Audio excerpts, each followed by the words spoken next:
오늘 말씀 함께 나누도록 할 텐데 민수기 13장 33절 말씀, 오늘의 본문 말씀으로 함께 다 같이 화면을 보시면서 봉독한 후에 말씀 나누도록 하겠습니다. 민수기 13장 33절 다 같이 한 목소리로 봉독합니다. 시작. 거기서 네피림 후손인 아낙 자손의 거인들을 보았나니 우리는 스스로 보기에도 메뚜기 같으니 그들이 보기에도 그와 같을 것이니라. 네, 오늘 민수기 말씀 제목은 보이지 않는 벽이라는 제목으로 말씀을 나누고자 합니다. 파이크 증후군이라는 것이 있는데 파이크 증후군이라는 것이 어떤 의학적으로 어떤 질병을 말하는 것이 아니라 심리학 그리고 행동학에서 비유적으로 사용되는 개념입니다. 어떤 그런 과거의 경험 때문에 내가 과거의 발목에 잡혀서 스스로 한계를 만들어 버리는 그런 심리 상태를 말을 하는데, 이것이 이제 한 가지 이제 실험에서 유래가 됐습니다. 이제 파이크라는 그런 육식성 물고기가 있는데 그 육식성 물고기를 이렇게 수조 안에다가 넣고 이제 반절 그 사이에는 이제 유리 벽으로 이렇게 막아놓고 이제 다른 쪽에 이제 먹잇감이 되는 그 물고기들을 이렇게 넣어놨는데 당연히 눈에는 이제 유리니까 보일 거 아니에요. 그래서 이제 그 파이크 물고기가 먹이를 사냥하려고 계속 가는데 유리로 막혀 있으니까 계속 부딪히겠죠. 계속 이제 그 영상이 있는데, 근데 유튜브로 찾아보면은 AI로 만들어진 되게 허접한 영상밖에 안 나와요. 그래서 찾아보셔도 이상한 영상밖에 안 나올 거예요. 근데 그 실제 실험 영상이 있는데 거기서는 이제 유튜브로 그 물고기가 그 먹잇감 물고기를 먹으려고 계속 부딪히면서 나중에는 이제 이 입술이 막 터지고 막 그러거든요. 그러다가 시간이 한참 지나니까 자기가 계속 가도 막혀 있고 못 먹으니까 이제 한쪽으로 내려가서 이렇게 가만히 이렇게 있더라고요. 그렇게 가만히 있는 시간이 돼서 조금 지나서 그 가운데 유리 막을 딱 열었는데 그 먹잇감이 되는 물고기들도 처음에는 무서워서 근처에 안 가다가 나중에는 얘 가만히 있으니까 막 가서 막 부딪히고 막 눈앞에서 알짱거리고 막 입 앞에서도 왔다 갔다 하거든요. 그러니까 여러 마리가. 근데 그 파이크 물고기가 사냥을 하질 않더라고요. 사냥을 하지 않고 가만히 그 자리에서 어떻게 되냐면 굶어 죽었어요.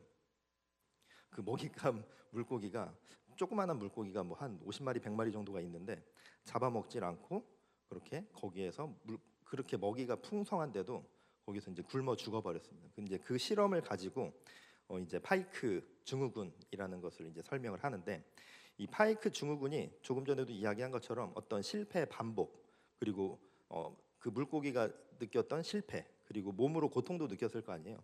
부딪히면서 막 어떤 통증도 있었을 거고 입이 헐거워지면서 뭐 어떤 고통이 있었을 텐데, 그런 어떤 자신의 경험을 기반으로 한계와 두려움이 생겨버렸기 때문에 그렇게 먹이가 많이 있는데도 불구하고 그 안에서 굶어 죽어버렸습니다. 그렇게 나타나는 현상, 사람들에서도 그런 현상이 나타나는 사람들을 바라볼 때 파이크 증후군에 걸렸다라고 그렇게 이야기를 한다고 합니다. 그래서 파이크 증후군에 걸린 사람들은 과거의 실패 경험, 그리고 반복된 좌절, 그리고 두려움으로 인해서 시도조차 포기하고 가능성이 있어도 도전하지 않는 그런 상태를 이야기를 하는 거죠. 나는 안 된다고 생각을 하는 거고 충분히 능력을 갖췄음에도 불구하고 나는 안 돼, 나는 안 될 거야, 실패할 거야, 나는 돼본 적이 없어, 뭐 이러면서 이제 좌절을 해버리는 거죠. 어떤 환경적인 장벽도 사라졌고 무언가 내가 할 수 있는 능력도 갖추고 있는데 도전을 하지 못하고 거기에 갇혀져 있는 그 상태, 마음의 장벽이 남아 있는 그 상태, 실제 한계가 아니라 스스로 만들어낸 한계인 것이죠. 사회적으로 이제 뭐 이게 조금 가볍게 바라보자면은 흔히 나타나는 건 그런 거겠죠. 이제 학생들 같은 경우에 자기가 열심히 노력했는데도 성적이 잘 안 나오면 나는 공부로는 안 되나 보다라고 뭐 생각한다든가, 뭐 사업을 여러 차례 도전해 봤는데 뭐 사업이 좀 잘 안 됐으면 나는 사업은 안 되는구나, 나는 사업은 계속 망하는구나. 뭐 그리고 사람들 앞에서 이렇게 좀 뭔가 이야기를 하는 기회가 생기거나 교회 같은 경우는 기도를 뭐 하는 일들이 생기겠죠. 그럴 때 뭔가 좀 말을 더듬거나 실수를 했을 때 나는 사람들 앞에 설 수가 없는 사람이구나, 뭐 이제 이런 것들이 있겠죠. 그리고 조금 전에 이야기한 것처럼 교회에서는 나는 신앙이 약한 사람이야, 나는 기도를 못해, 뭐 약간 이런 것들, 기도를 잘하고 못하고는 없지만 뭐 대표가 기도가 됐건 식사 기도가 됐건 기도를 너무 잘하셨는데 끝나고 나서 굉장히 창피해하면서 괴로워하시는 분들이 이제 계세요. 그래서 저 기도 너무 못해요. 너무 잘하셨는데요. 뭘 잘해요? 그래서 뭐 화를 내세요. 내가 혼날 일이야? 뭐 이제 내가 혼날 일은 아닌 것 같은데 이제 어쨌든 그래서 그냥 하는 소리라고 생각을 하는 거예요. 분명히 저도 기도를 들으면서 기도 되게 은혜로웠다 이렇게 생각하고 근데 막 너무 기도를 저 기도 그래서 다음부터는 기도 시키지 말라는 거죠. 그러면 네 이렇게 대화가 되는 거죠. 근데 충분히 기도를 되게 잘 하셨고 은혜롭게 하셨는데 뭔가 과거의 경험들이 있었던 것 같아요. 뭔가 이렇게 대표 기도를 하면서 뭔가 이렇게 막 떨면서 말을 계속 뭐 이렇게 실수를 했던 경험. 근데 사람들은 아무렇지 않게 생각하는데 본인은 뭐 기도를 망쳤다고 생각하는 그런 것들이 있을 수 있겠죠. 저도 예전에 한번 말씀드렸던 것 같은데 청년 때 대표 기도하면서 청심환을 먹고 올라갔는데 이러고 막 떨다가 마이크를 꺼먹어가지고 마이크를 꺼먹었어요. 그래가지고 소리가 안 나왔거든요 한동안. 근데 다들 눈을 감고 있으니까 이제 제가 이제 목소리를 떨면서 울면서 기도하다가 이제 목이 메어서 기도를 못한 줄 알고 나중에 예배 후에 어떤 자매가 와서 오빠 기도 너무 은혜 받았어요. 그러고 이제 가더라고요. 그래서 이제 어쨌든 그래서 저도 충분히 그런 것들을 이해는 하거든요. 그래서 그런데 어쨌든 이런 본인이 기도를 막 못하고 그런 것들이 아닌데 자신의 어떤 스스로 생각하는 한계를 만드는 거죠. 나는 기도를 못하는 사람이야. 나는 사람들 앞에 나서지 못하는 사람이야. 나는 교회에서 리더를 하면 안 되는 사람이야. 뭐 이런 것들이 생긴다는 거죠. 나는 앞에서 사역할 수 없어. 그러니까 이런 것들이 자기가 만든 그 제한이 생긴다는 겁니다. 실제로는 길이 열려 있고 충분히 능력이 있고 충분히 하나님께서는 쓰시고자 하고 은사도 주셨고 너무 많은 달란트를 주셨는데 자신이 스스로 그 길을 제한해 놓는 것이죠. 심리적으로 위축이 되어 있는 겁니다. 그렇게 누가 속삭일까요? 사탄이 속삭이는 거죠. 야, 너가 뭘 해? 야, 너 대표기도 그렇게 나가서 버벅거리면서 예배 네가 다 망쳐놨잖아. 야, 네가 무슨 찬양을 해? 야, 네가 무슨 리더를 해? 이렇게 사탄이 계속해서 속삭이면서 하나님의 일 가운데 나아가지 못하게 속삭이는 거죠. 막고 있는 것이 없는데 걸음을 떼지 못하게 만듭니다. 분명히 길이 있는데 돌아서게 만듭니다. 실패를 경험하고 거절을 경험하고 좌절을 경험한 것이 그것이 실패한 인간이고 무능한 인간이어서가 아니라 누구나 경험할 수 있는 일이고 누구나 그 실패를 통해서 좌절과 거절을 통해서 한 걸음 더 깊어지고 훈련되어져 가는 과정인데 그 과정을 훈련이라고 생각하게 하는 것이 아니라 너는 실패자야. 너는 무능한 사람이야라고 생각하게 만드는 것이죠. 그래서 나는 여기까지구나. 나는 원래 이런 사람이구나. 그런 사탄의 속삭임에 주저앉게 되는 것입니다. 절망의 상태로 스스로 계속해서 빠져 들어가는 것이죠. 그래서 오늘 본문에 나오는 이스라엘 백성들을 바라보면은 이런 파이트 증후군에 빠져 있는 것을 볼 수 있습니다. 출애굽 이후에 이스라엘 백성들은 하나님 인도하심에 따라서 광야를 지나서 약속의 땅 가나안 입구까지 이르게 됩니다. 이 시점이 하나님이 아브라함에게 약속하셨던 그 언약의 성취가 이루어지기 직전에 매우 중요한 순간이었습니다. 창세기 15장 18절을 보면은 화면을 보여주시면요. 그날에 여호와께서 아브람과 더불어 언약을 세워 이르시되 내가 이 땅을 애굽 강에서부터 그 큰 강 유브라데까지 내 자손에게 주노니. 계속해서 하나님께서는 이스라엘에게 약속하셨습니다. 그 땅을 주겠다고, 너희에게 주겠다고 오래 전부터 계속해서 반복적으로 그 언약을 말씀해 주셨고 상기시켜 주셨습니다.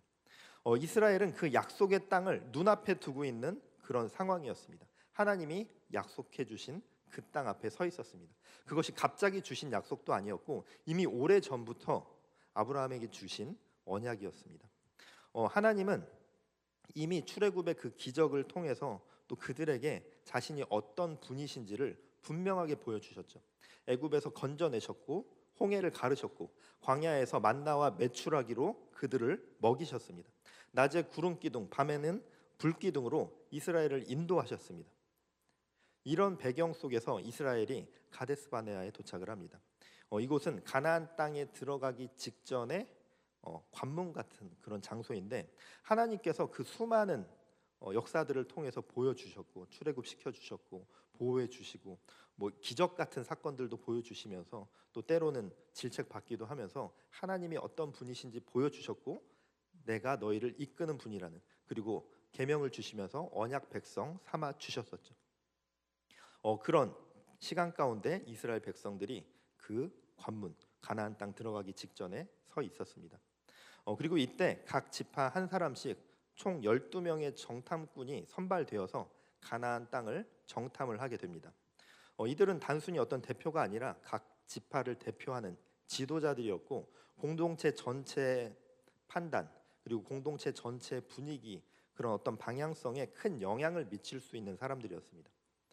그런데 이렇게 정탐꾼들이 가는 것, 여기에서 중요한 사실이 이 정탐꾼은 처음부터 하나님이 명령하신 것이 아니었죠. 하나님이 너희들 나와서 정탐하고 와라라고 하나님이 먼저 명을 주신 것이 아니었습니다. 백성들의 요청에 의해서 시작된 일이었습니다.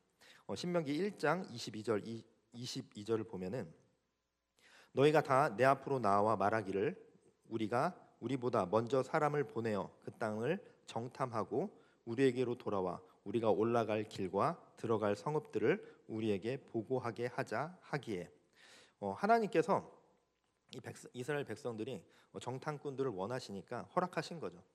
그래서 사람을 보내서 확인해 보자라고 그렇게 말을 합니다. 하나님은 이미 그 땅을 주시겠다고 약속하셨습니다. 그런데 이스라엘 백성들은 하나님이 그 땅을 주시겠다고 약속하신 그 약속에 초점이 맞춰져 있는 게 아니죠.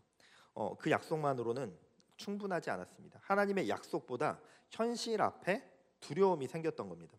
그래서 본인들 눈으로 직접 확인하고 싶었습니다. 우리가 갈 수 있는지, 감당할 수 있는 곳인지 계산해 보고 싶었던 것이죠. 눈에 보이는 그 성벽이나 그런 것들보다도 그들의 마음 안에 이미 보이지 않는 벽이 세워져 있었던 것입니다. 그리고 그 보이지 않는 벽은 가나안을 정탐하고 돌아온 이후에 더 분명하게 드러나게 됩니다. 사실 이 정탐은 정보 수집이 아니라 그들이 정탐을 하고 싶었던 그 이유가 정보 수집을 하고 싶었던 그런 것이 아니라 이미 이스라엘 백성들 안에 불안이 가득 차 있었던 것을 보여주는 사건이었습니다. 정탐의 기간은 40일이었습니다. 그들은 가나안을 이제 전역을 돌아보고 그 땅의 풍성함을 보여주는 어떤 증거도 함께 가지고 돌아옵니다. 민수기 13장 27절 28절을 보면은 모세에게 말하여 이르되 당신이 우리를 보낸 땅에 간즉 과연 그 땅에 젖과 꿀이 흐르는데 이것은 그 땅의 과일이니이다.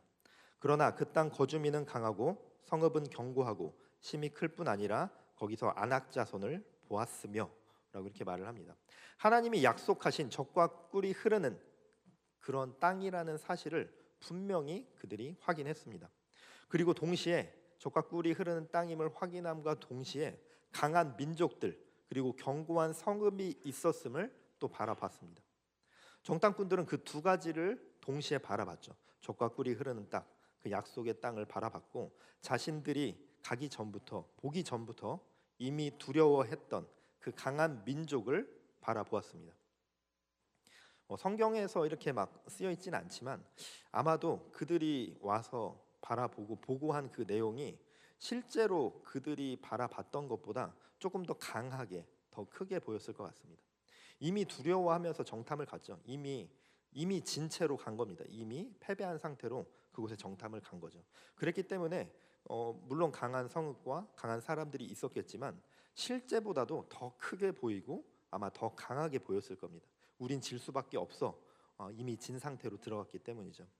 어쩌면 이런 표현이 맞을진 모르겠지만 두려워하기로 마음 먹고 들어간 그런 마음 상태였습니다. 사실 제 아내가 단비를 이렇게 임신을 했을 때 임신 테스트기를 이제 하잖아요. 이제 테스트기를 했는데 이제 임신이라고 뜬 거죠.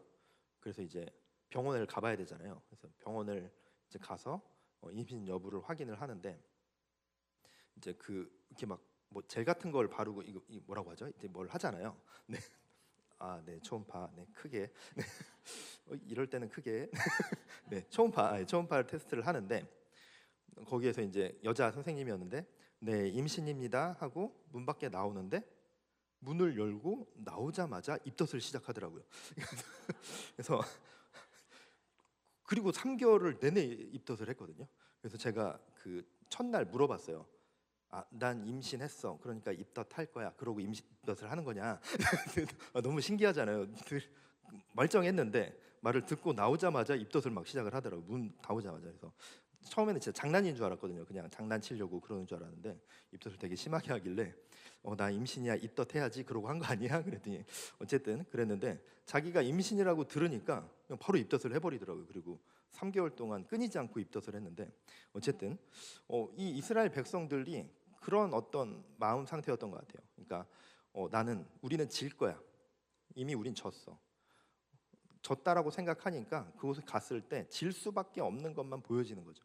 다 질 수밖에 없는 요인으로 보이고 실제보다 더 크게 보이고 더 강하게 보이고 하나님이 약속하신 적과 꿀이 흐는 그 땅을 보았지만 그것은 크게 눈에 들어오지 않고 그보다 더 크게 눈에 들어오는 것은 강한 성읍과 아낙 자손들이었습니다. 아낙 자손들은 기골이 장대한 민족이었다고 합니다. 그들은 이미 마음속에 패배의 벽을 만들고 이미 전쟁에서 진 것처럼 행동했습니다. 전쟁을 시작하지도 않은 채 이미 패잔병처럼 행동을 한 것이죠. 아낙 자손들의 겉모습만 바라보면서 자신들은 결코 이길 수 없다라고 결정을 지어버렸습니다. 그런데 하나님은 이미 이스라엘 백성들에게 가나안 땅을 주시겠다고 오래전부터 여러 차례 말씀하셨습니다. 이미 주시겠다고 말씀하셨는데 그들은 이미 패배를 결정 지어버린 거죠. 백성들이 원해서 정탐을 보내주실 때에도 우리가 차지할 수 있는 땅인지 아닌지 보고 돌아와라, 그렇게 보내신 것이 아니라 이미 하나님께서 내가 너희에게 약속한 그 땅, 약속의 땅이 어떤 곳인지 보고 돌아오라는 명령이었습니다. 그런데 그들은 그 약속의 땅을 보고 돌아온 것이 아니라 패배를 보고 돌아왔습니다. 두 정탐꾼들의 보고는 두려움으로 인해서 그런 두려움으로 가득 차서 자의적인 해석의 보고가 되어버리죠. 32절, 33절을 보면은 이스라엘 자손 앞에서 그 정탐한 땅을 악평하여 이르되 우리가 두루 다니며 정탐한 땅은 그 거주민을 삼키는 땅이요 거기서 본 모든 백성은 신장이 장대한 자들이며 거기서 네피림 후손의 아낙 자손의 거인들을 보았나니 우리는 스스로 보기에도 메뚜기 같으니 그들이 보기에도 그와 같을 것이니라. 그 땅을 거주민이 삼키는 땅이라고 말을 합니다.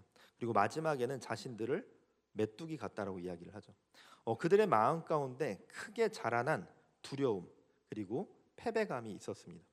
정탐꾼들의 보고는 점점 어떤 객관적인 관찰을 이야기하고 어떤 보고의 형태를 띠는 게 아니라 공포의 언어로 바뀌고 있죠.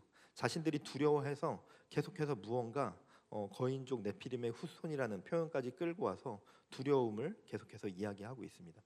그리고 우리는 스스로 보기에도 메뚜기 같으니 스스로 보기에도 자기 자신들을 굉장히 폄하하고 있죠. 가나안 사람들이 이스라엘에게 와서 야 너희는 메뚜기 같다라고 말을 한 적이 없습니다. 그들이 실제로 이스라엘을 어떻게 평가했는지 알 수 없습니다. 그런데 그들이 스스로 그렇게 말하는 거죠. 저 사람들이 볼 때도 우리는 메뚜기처럼 보일 겁니다.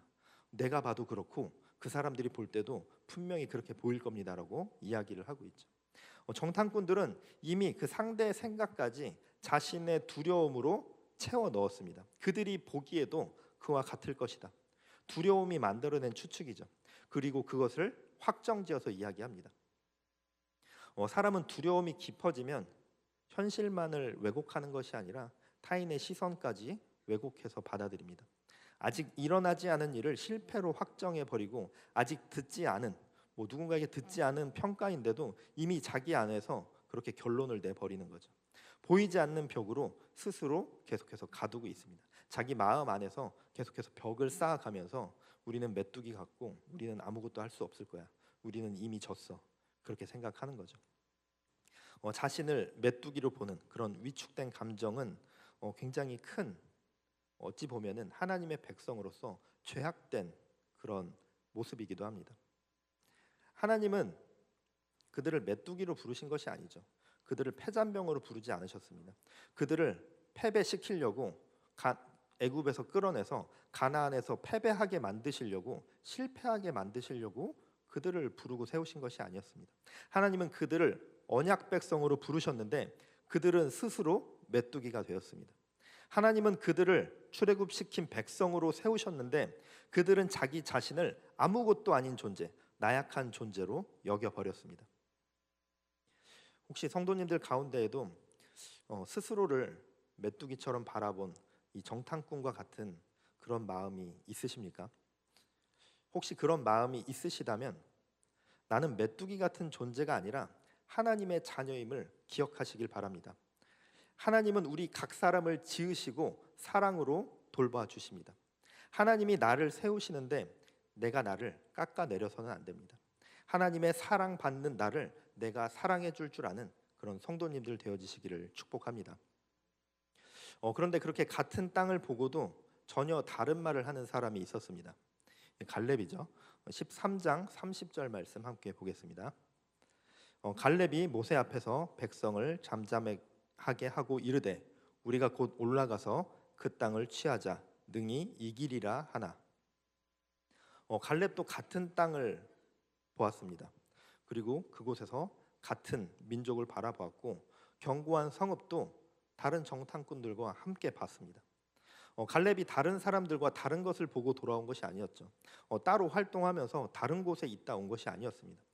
갈렙과 다른 정탐꾼들의 차이는 바라본 그 현실의 차이가 아니라 다른 것을 바라봐서가 아니라 그것을 바라보는 해석의 눈의 차이였습니다.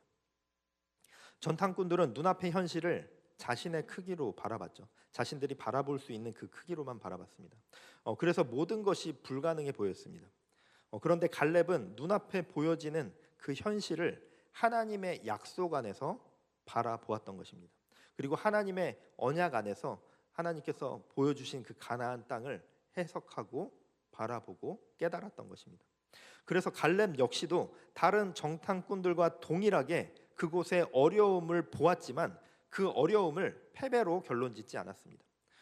갈렙이 그 어려움을 못 본 것이 아니라, 어려움을 느끼지 못한 것이 아니라 동일하게 그 어려움을 바라보았고 어려운 현실을 바라봤지만 그것을 패배로 단정짓고 우린 안 될 거야 라고 바라본 것이 아니라는 것이죠. 갈렙은 마음의 벽을 세우지 않았습니다. 마음의 벽을 세우지 않았던 것은 하나님의 언약을 바라보았기 때문입니다. 인간적인 시선으로 바라보는 것이 아니라 하나님이 주신 언약이 있기 때문에 하나님이 그 땅을 주실 것이라고 약속하셨기 때문에 그 약속을 바라보았고 그랬기 때문에 마음 가운데 그러한 벽을 세우지 않았던 것입니다. 14장 8절 9절을 보면은 다른 정탐꾼들의 말을 듣고 여호수아와 갈렙이 함께 이렇게 말을 합니다. 8절 9절만 화면에 나오는데 제가 6절부터 쭉 읽어드리도록 하겠습니다. 여호수아와 여분네의 아들 갈렙이 자기들의 옷을 찢고 이스라엘 자손의 온 회중에게 말하여 이르되 여호와께서 우리를 기뻐하시면 우리를 그 땅으로 인도하여 들이시고 그 땅을 우리에게 주시리라. 이는 과연 젖과 꿀이 흐르는 땅이니라. 다만 여호와를 거역하지는 말라. 또 그 땅 백성을 두려워하지 말라. 그들은 우리의 먹이라. 그들의 보호자는 그들에게서 떠났고 여호와는 우리와 함께 하시느니라. 그들을 두려워하지 말라 하나. 갈렙과 여호수아는 하나님께서 함께 하신다는 그 사실을 계속해서 이야기하고 있습니다.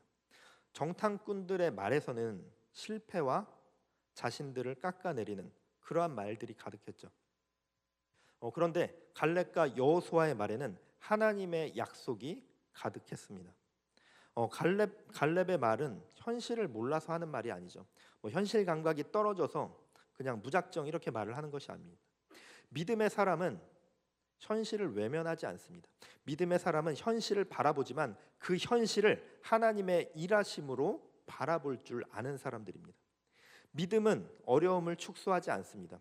우리가 믿는다고 해서, 하나님을 의지하고 믿는다고 해서 그 어려움을 그거 뭐 별거겠어? 그렇게 생각한다는 것이 아니라 그 현실은 현실대로 바라보지만 그 어려움을 하나님 안에서, 하나님의 약속 안에서, 하나님의 동행하심 안에서 바라본다는 것입니다. 어떠한 상황과 환경 속에서도 하나님을 잊지 않습니다. 믿음은 거인을 없애는 것이 아니라, 거대한 그 성벽을 지워버리는 것이 아니라 거인보다 크시고 성벽보다 강하신 하나님을 붙드는 것입니다. 같은 땅이 어떤 사람에게는 무덤처럼 보이고 어떤 사람에게는 약속의 장소로 바라보였습니다. 같은 현실인데 결론이 달라진 것은 그들이 바라보는 그 시선과 그들이 그 현실을 바라보는 그 해석의 눈이 달랐기 때문입니다. 그리고 이들의 사건, 이 정탐꾼들이 바라보고 돌아온 그 두려움으로 말한 그 두려움의 말들이 그냥 그 각각 개인의 정탐꾼들의 일로 끝난 것이 아닙니다. 그 정탐꾼들의 그 부정적인 그 시선으로 바라본 그 해석이 공동체 전체를 흔들었습니다. 민수기 14장 1절에서 4절을 보면은 온 회중이 소리를 높여 부르짖으며 백성이 밤새도록 통곡하였더라. 이스라엘 자손이 다 모세와 아론을 원망하며 온 회중이 그들에게 이르되 우리가 애굽 땅에서 죽었거나 이 광야에서 죽었으면 좋았을 것을 어찌하여 여호와가 우리를 그 땅으로 인도하여 칼에 쓰러지게 하려 하는가? 우리 처자가 사로잡히리니 애굽으로 돌아가는 것이 낫지 아니하랴. 이에 서로 말하되 우리가 한 지휘관을 세우고 애굽으로 돌아가자 하매. 모든 사람들이 두려움에 휩싸였죠. 그곳에서 바라보고 돌아온 그 보고를 듣고 모두가 두려움에 휩싸여서 다시 애굽으로 돌아가자고 말을 합니다. 우리가 무슨 적과 꿀이 흐르는 그 땅에 들어갈 수 있겠어? 그럼 그렇지. 우리가 그런 축복된 땅에 들어갈 수가 없지. 그럴 리가 없지. 다시 애굽으로 돌아가서 노예 생활하면은 먹을 거는 먹을 수 있을 거야. 죽지 않고 생명 부지하면서 먹을 건 먹을 수 있을 거야. 그런 생각을 한 거죠. 패배감에 젖어 있습니다. 노예 근성에서 벗어나지 못하고 있습니다. 조상들로부터 이어져 온 그 노예 생활이 그들에게 벽을 만들었습니다. 그리고 그 두려움은 전염됐습니다. 공동체가 하나님을 바라보지 못하게 그 두려움, 마음속에 세워둔 그들의 벽이 공동체 전체로 흘러갔습니다. 과거에 하나님께서 그렇게 많이 부어주셨던 그 은혜들을 잊게 만들고 결국은 뒤돌아가게 만들었습니다. 이스라엘은 이미 홍해를 건넜습니다. 만나를 먹었고 하나님의 인도하심을 경험했습니다. 더 이상 노예의 삶이 아니었습니다. 그들은 애굽의 노예가 아니라 하나님의 언약 백성이었습니다. 그런데 그들의 마음에는 아직도 애굽에 머물러 있었고 그들의 마음의 벽이 자신들이 노예라는 그 사실을 깨트리지 못했습니다. 몸은 자유해졌지만 마음은 여전히 그곳에 묶여 있었던 것입니다. 조상 때부터 애굽에서 길들여진 그 생각과 마음이 계속해서 그들에게도 남아 있었던 것입니다. 하나님이 보여주신 기적과 은혜가 없어서가 아니라 눈앞의 현실만을 바라보면서 벽을 만들기 때문에 몸은 자유의 사람으로 되었지만 생각은 자유롭지 못했습니다. 하나님의 언약 백성이 되지 못했던 것입니다. 이스라엘 백성들의 모습이 처음 이야기했었던 그 파이크 물고기와 같습니다.